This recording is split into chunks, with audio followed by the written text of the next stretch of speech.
The mechanisms through which symbols embed themselves into the human nervous system across generations deserve deeper exploration, because understanding these processes illuminates not just historical trauma, but contemporary challenges with hate symbols, propaganda, and the psychological architecture of extremism. When researchers studied how Nazi symbols retained their traumatic power decades after the regime's collapse, they discovered that the human brain doesn't distinguish cleanly between direct experience and vicarious trauma absorbed through family systems. Mirror neurons discovered in the 1990s provided a neurological basis for what therapists had observed clinically. When children watch their parents react with terror to stimuli like swastikas, their own neural pathways encode those fear responses as if they'd experienced the original trauma themselves. The grandmother collapsing at the Berlin construction site in 1989 wasn't just remembering. Her autonomic nervous system was reliving, and her grandson's nervous system was learning that this symbol meant existential danger, even though his rational mind knew the Third Reich had ended before he was born.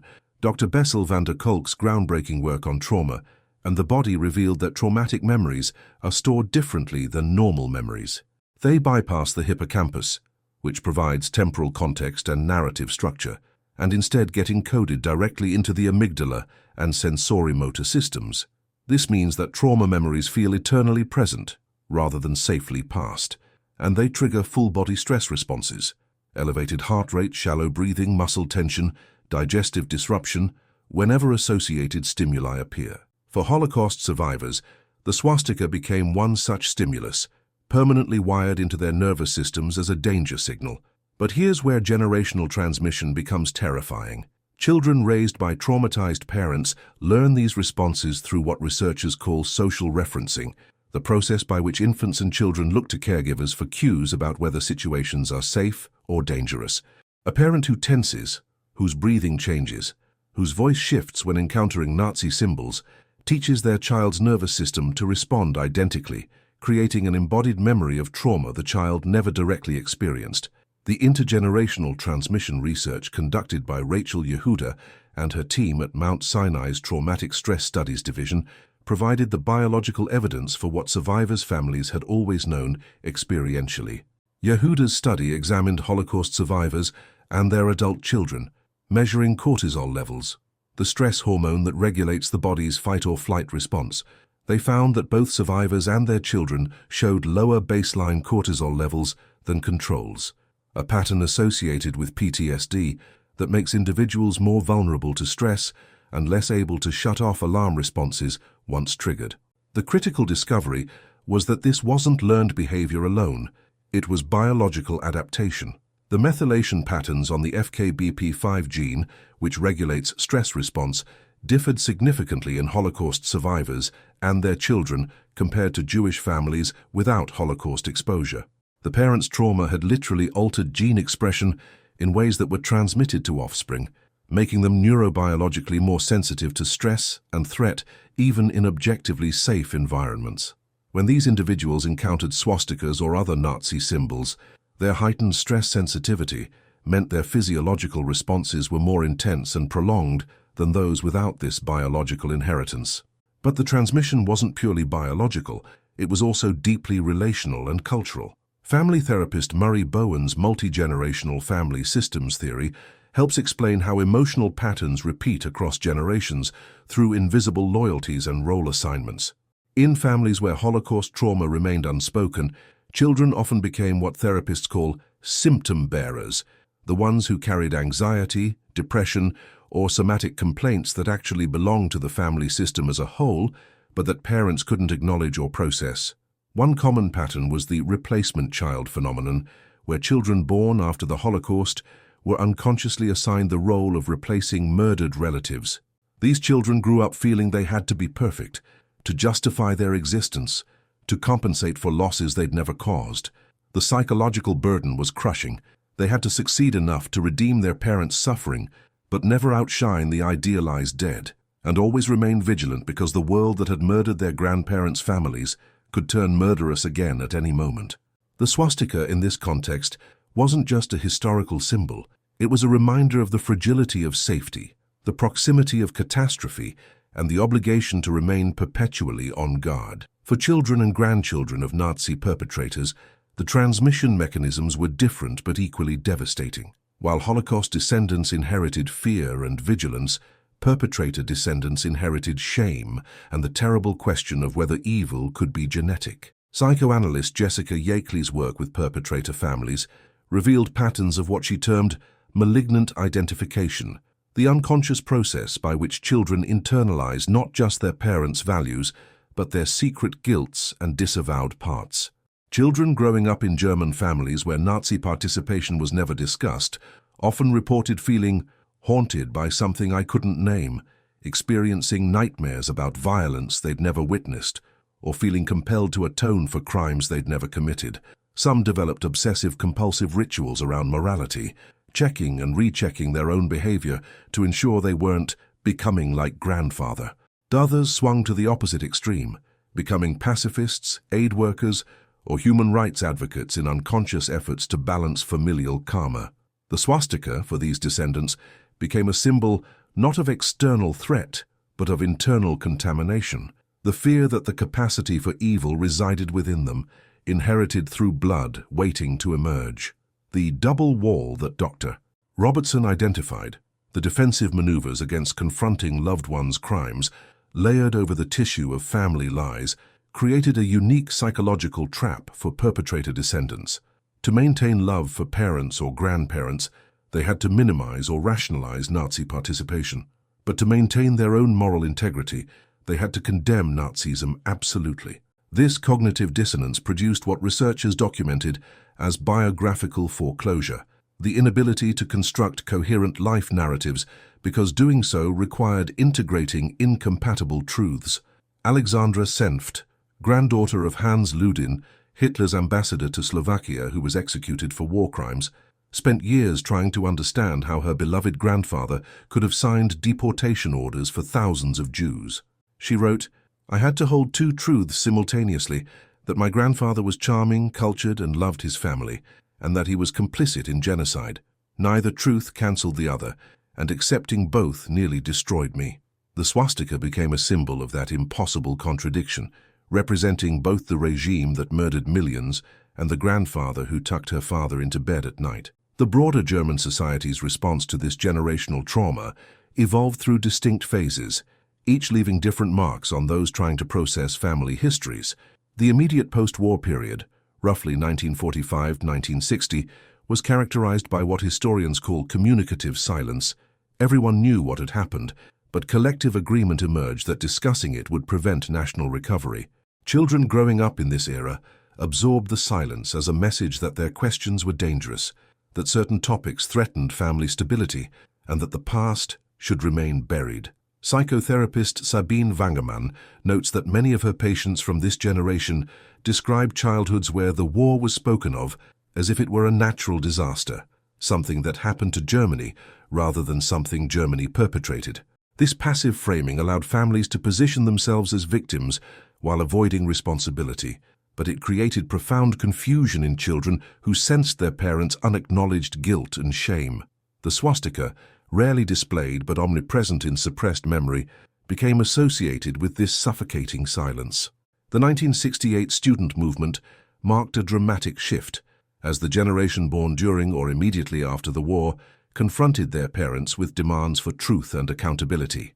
The slogan, "Unter den Talaren, Muff von 1000 Jahren," under the academic robes, the mustiness of 1,000 years, captured their rage at institutions that had whitewashed Nazi participation and their parents' generation that had maintained comfortable silence. But this confrontation, while psychologically necessary, often occurred without therapeutic containment or nuance. Many families fractured as adult children condemned parents absolutely, cutting off contact and losing any possibility of understanding the complex human realities beneath ideological positions. The pendulum swung from silence to accusation, leaving little space for the difficult conversations that might have allowed genuine processing. For those caught in these family wars, the swastika became a weapon, children wielding it as proof of parental evil, parents retreating into defensive positions that prevented acknowledgement of harm. The trauma deepened rather than healed because confrontation without compassion typically produces more rigid defenses rather than genuine transformation. The third phase, emerging in the 1990s and continuing today, involves what researchers call working through rather than either silence or confrontation. This approach, informed by trauma research and family systems theory, recognizes that healing requires holding complexity, acknowledging atrocities, while understanding that most perpetrators were also human beings embedded in systems that rewarded cruelty and punished dissent, honoring survivor suffering while recognizing that perpetrator families also carry wounds that deserve treatment, and accepting that moral clarity about the regime doesn't require moral certainty about every individual. Within it, the German Kriegsenkel movement exemplifies this shift, creating spaces where grandchildren of W2E can explore inherited trauma without shame or defensiveness, can ask questions their parents couldn't answer, and can integrate family histories into coherent narratives that neither excuse nor demonize their ancestors. In these contexts, the swastika becomes not a weapon or a secret, but a historical symbol whose power can be acknowledged, examined, and gradually defanged through conscious processing rather than unconscious transmission. Contemporary neuroscience has revealed additional mechanisms, explaining symbols' transgenerational power.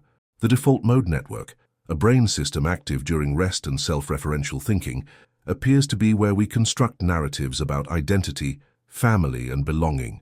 Studies show that individuals with family trauma histories show altered DMN connectivity patterns, particularly in regions integrating self-concept with social belonging.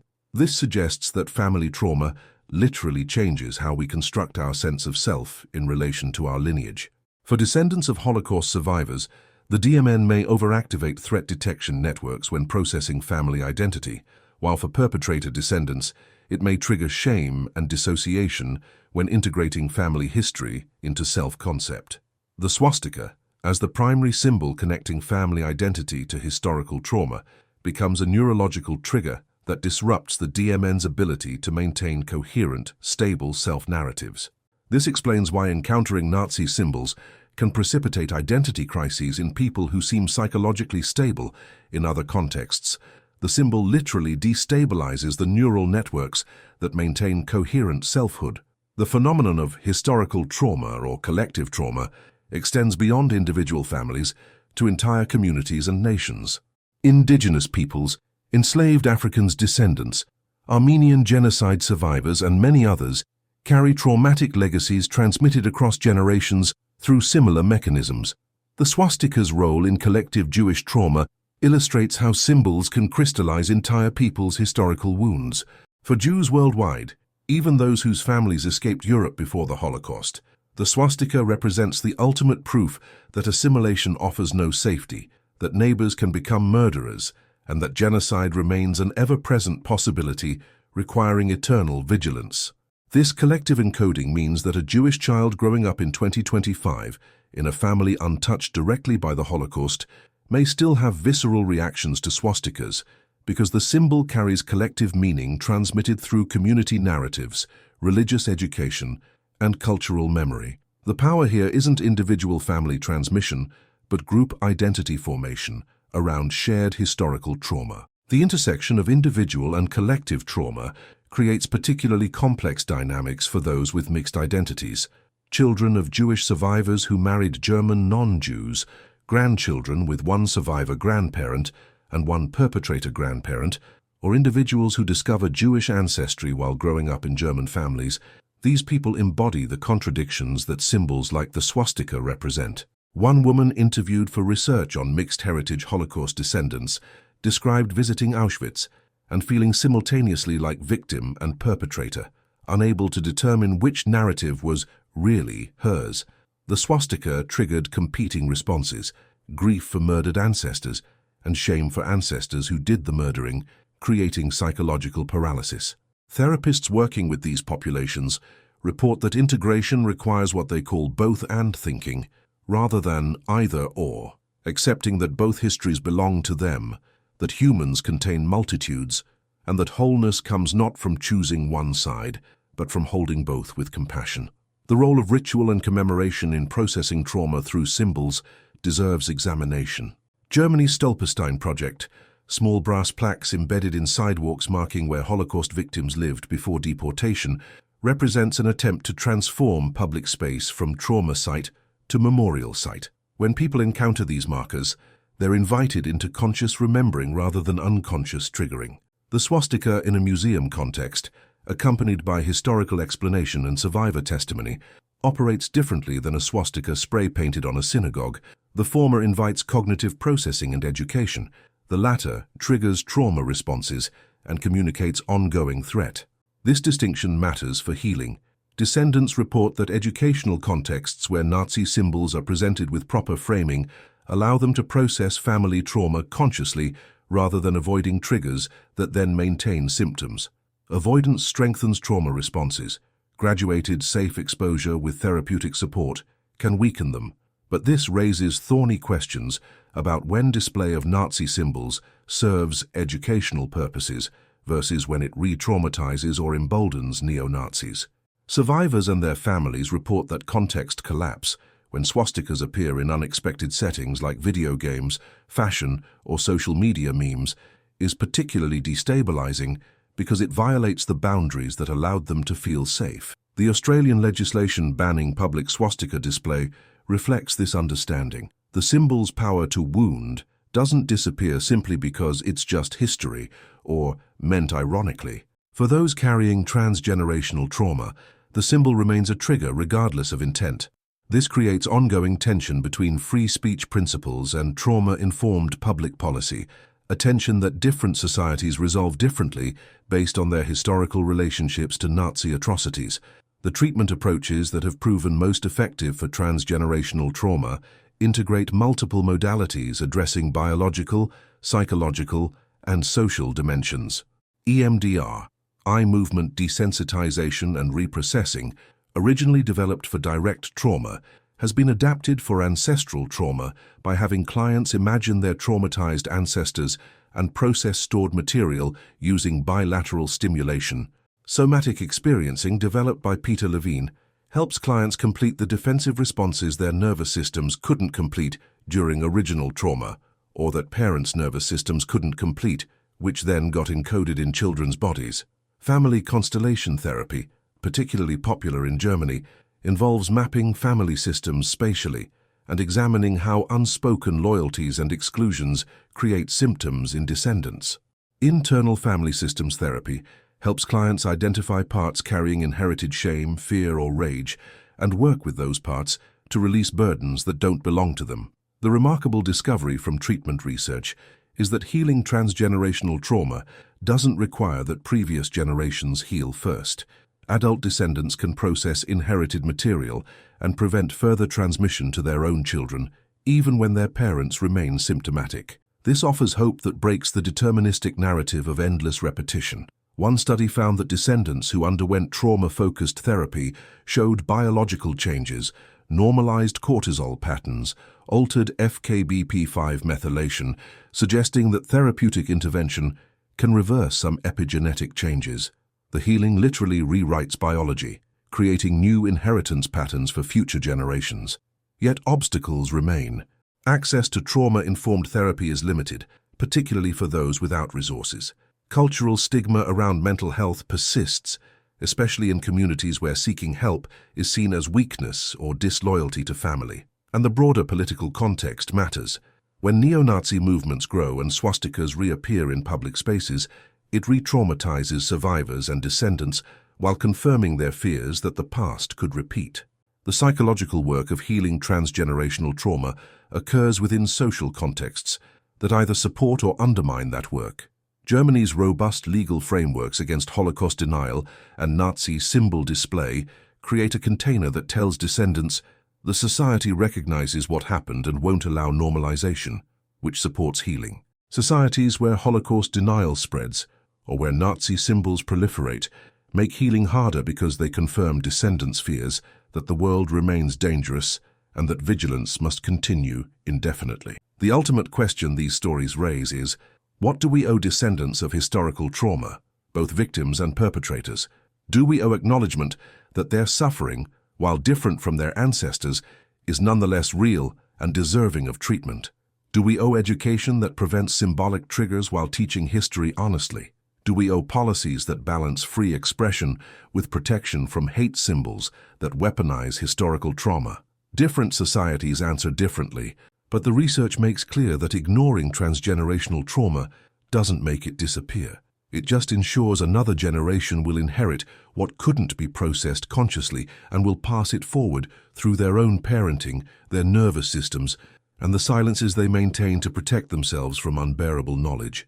The power of Nazi symbols to wound across generations reveals something profound about human consciousness. We are not separate individuals, but nodes in networks of relationship that extend backward and forward in time. The woman collapsing in Berlin in 1989, the grandson crying without knowing why, the therapist documenting patterns that repeat across families, they're all participating in a collective reckoning with evil that demands more than historical knowledge. It demands psychological transformation, somatic healing, and the courage to feel what previous generations couldn't feel, to speak what they couldn't speak, and to break silences that protect no one while poisoning everyone. That work is happening now, in therapy rooms and living rooms, in research labs and memorial sites, wherever descendants choose consciousness over unconscious repetition.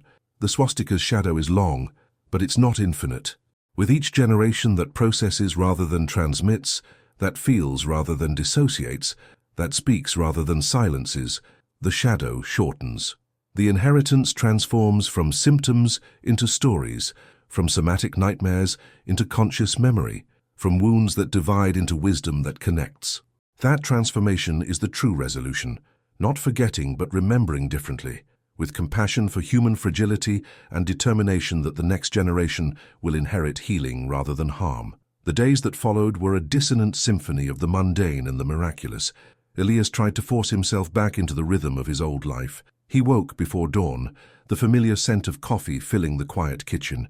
He fired up the tractor, its diesel roar a temporary shield against the deafening silence in his mind. He mended fences, cleared ditches, and checked his crops, his body moving through the motions of a life that no longer felt entirely his own. But everything was different. The world had become thin, a transparent overlay on a reality far grander and more terrifying.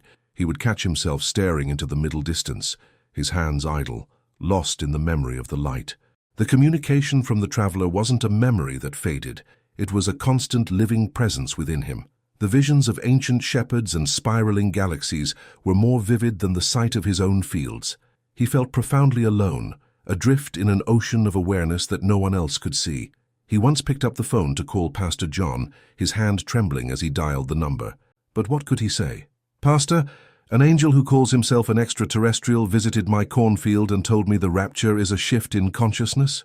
He hung up before the first ring, the words tasting like insanity on his tongue. He was a simple farmer, a man of soil and seasons, not of cosmic revelations. His faith, once a simple, sturdy structure like the old barn, had been both shattered and rebuilt into something unrecognizable. The hymns he'd hummed for decades felt like children's rhymes trying to describe the ocean. He looked at the cross hanging in his bedroom, a gift from Sarah, and saw it not as a symbol of sacrifice, but as a nexus, a point where the divine and the terrestrial had once intersected. The figure of Jesus was no longer a distant historical savior, but the first messenger, the ultimate pioneer of human potential. The conflict was not one of belief versus disbelief, but of a small, comfortable truth versus a vast, unsettling one. He felt like a man who had been shown the blueprints of the universe and was now expected to go back to building birdhouses. The proof came on a biting autumn morning, weeks after the encounter.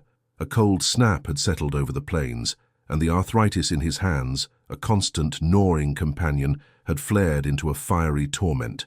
His knuckles were swollen and red, his fingers stiff claws that refused to obey. He was in the workshop, trying to repair the carburetor from an old water pump, a delicate task that now felt like performing surgery with frozen gloves. A tiny screw slipped from his numb fingers and fell, lost in the clutter of the workbench. A wave of raw, helpless frustration washed over him. He slammed his fist on the bench, a cry of pain and anger catching in his throat. He sank onto a stool, cradling his throbbing hand. He was tired, tired of the pain, tired of the loneliness, tired of the impossible secret weighing on his soul. He closed his eyes, not in prayer, but in surrender, and in the darkness behind his eyelids, the memory of the traveler returned not as a vision, but as a feeling, the profound peace, the absolute, unconditional acceptance, the feeling of being completely known. He didn't ask for healing, he didn't ask for anything. He simply allowed himself to rest in that memory, to feel that silent hum resonate in his chest once more. When he opened his eyes, he was looking at his hands. The redness was gone. The swelling had vanished. Tentatively, he flexed his fingers. They moved, fluidly and without pain. He made a fist, then opened his palm, the motion smooth and effortless, a forgotten freedom restored. He picked up the tiny screw from the workbench, his fingers closing around it with a sureness he hadn't known in 20 years. Tears streamed down his weathered cheeks, silent and hot. It was real. The light, the being, the revelation. It was all real. The miracle wasn't the healing of his hands. It was the confirmation that he was not mad, and he was not alone. From that day on, a quiet transformation began in Elias Thorne. He didn't sell his farm and take to the road to preach. He didn't write a book or seek out believers. His change was in his way of being. The haunted look in his eyes was replaced by a deep, settled serenity. He worked his land not with the grim determination of a man fighting against time, but with the gentle care of a gardener tending a sacred plot. He found himself pausing in the fields, not out of fatigue, but to simply feel the sun on his skin, to watch the wind create waves in the sea of corn, and to feel the pulse of the living earth beneath his feet. His neighbors noticed the change. He had always been a solitary man, but now a quiet warmth radiated from him. He began leaving crates of his best produce on the porches of families he knew were struggling. He spent an afternoon helping the widow down the road fix her dilapidated porch, the one that reminded him so much of his own, and he listened for hours as she spoke of her late husband, his presence patient and comforting. He was no longer running from the silence. The emptiness in his home, once a monument to his grief for Sarah, was now a space filled with a quiet, sacred presence. He would look at her photograph and feel not a pang of loss but a deep, comforting certainty that her essence was woven into the same cosmic song the traveler had shown him. On a clear, cold night, much like the one where it all began, Elias sat on his porch watching the stars.